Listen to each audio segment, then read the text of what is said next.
Let me be upfront about something. I am probably the most skeptical person you will ever come across. I do not believe in ghosts. I do not believe in the paranormal. And I am usually the first one to call out a fake or exaggerated story.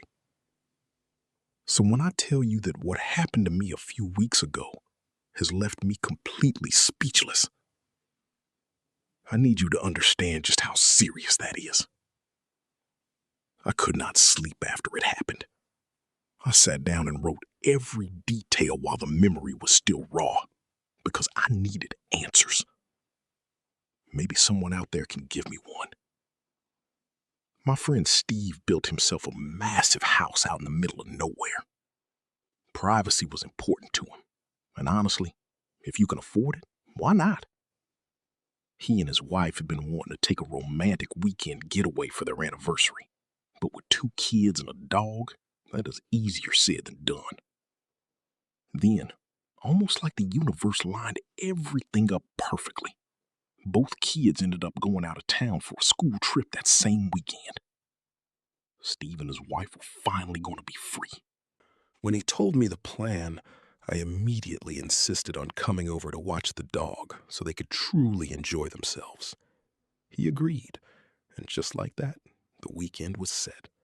I would be house-sitting and dog-sitting at Steve's big, quiet home from Friday through Sunday. I do not work weekends. I love dogs, and I love peace and quiet.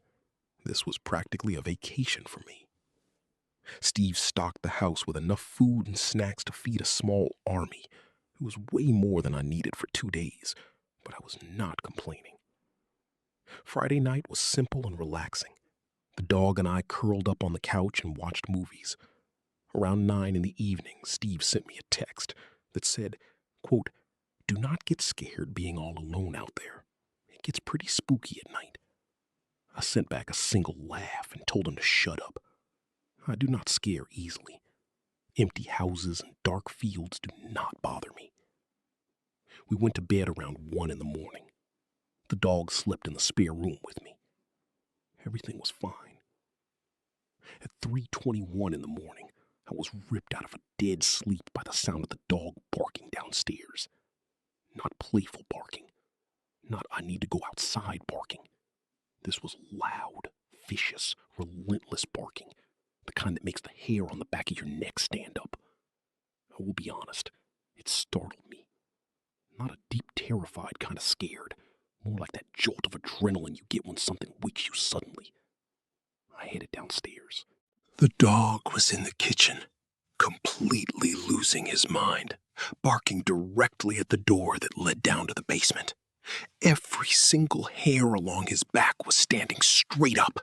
His whole body was rigid. I kept calling his name and trying to calm him down, but it was like I was not even in the room. He would not stop.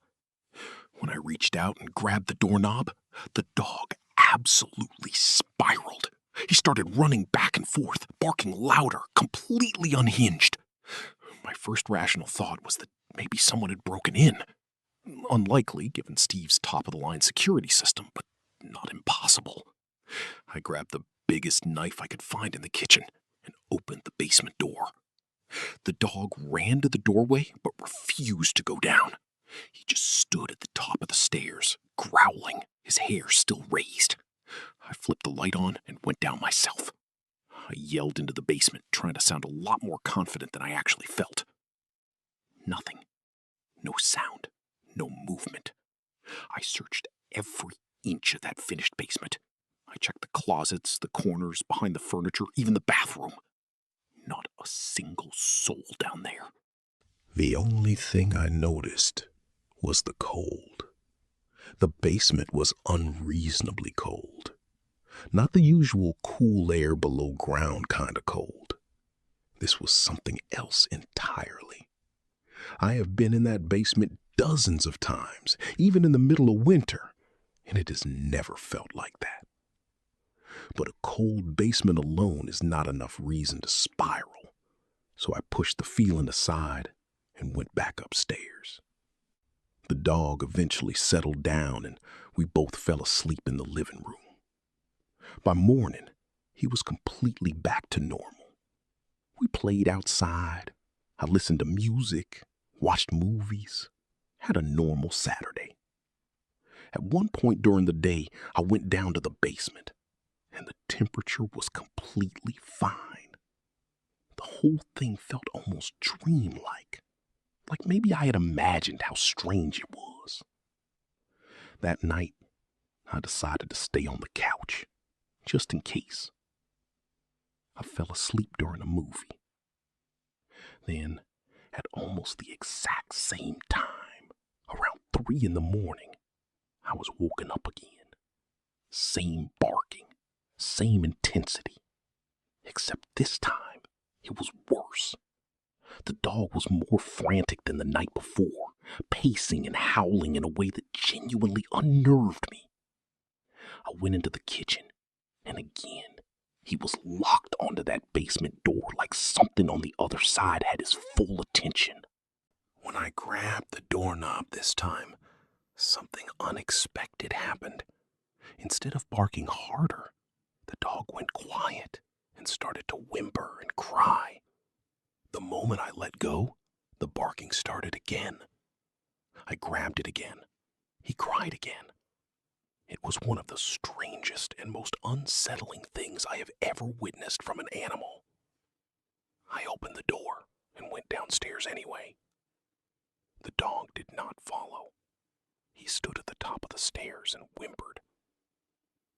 The cold hit me immediately, same as the night before. But this time, there was a smell.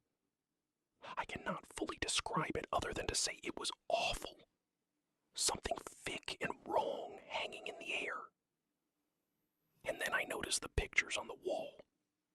Several framed family photos had been knocked face down. I picked everything up, set it back in place, and got out of there as fast as I could. The smell was unbearable. I went upstairs. The dog eventually settled, and we both slept. In the morning, I went back down. The smell was completely gone, not even a faint trace of it, and the dog followed me down without a single hesitation, wagging his tail the whole time. 2 nights of refusing to enter that basement door, and now nothing, like it never happened. Steve got home around 1 in the morning on Sunday. His dog went crazy with excitement. Once things calmed down and we were talking, Steve asked how the weekend went. I told him mostly fine. He caught the word mostly immediately and asked me to explain. So I did. I told him everything. He did not laugh. He did not smile. He just stood there, very still. Then he looked down and told me something I was not expecting. He said that when the dog was a puppy, he used to have these exact same episodes, barking fits late at night, always aimed at that basement door. It happened a handful of times and then just stopped on its own. Steve had completely forgotten about it over the years. He had never found an explanation for it back then either. I spent the rest of that night trying to reassure Steve that it was probably nothing. But 2 weeks have passed, and I have not been able to stop thinking about it. I have gone down every logical rabbit hole I can find, and nothing holds up. Every time I think I am close to an explanation, something in the story does not fit. What was in that basement? What was making it so cold? Where did the smell come from? Why did those pictures fall? And why did the dog know before I did that something was down there? I still do not believe in ghosts, but I cannot explain what happened in that house.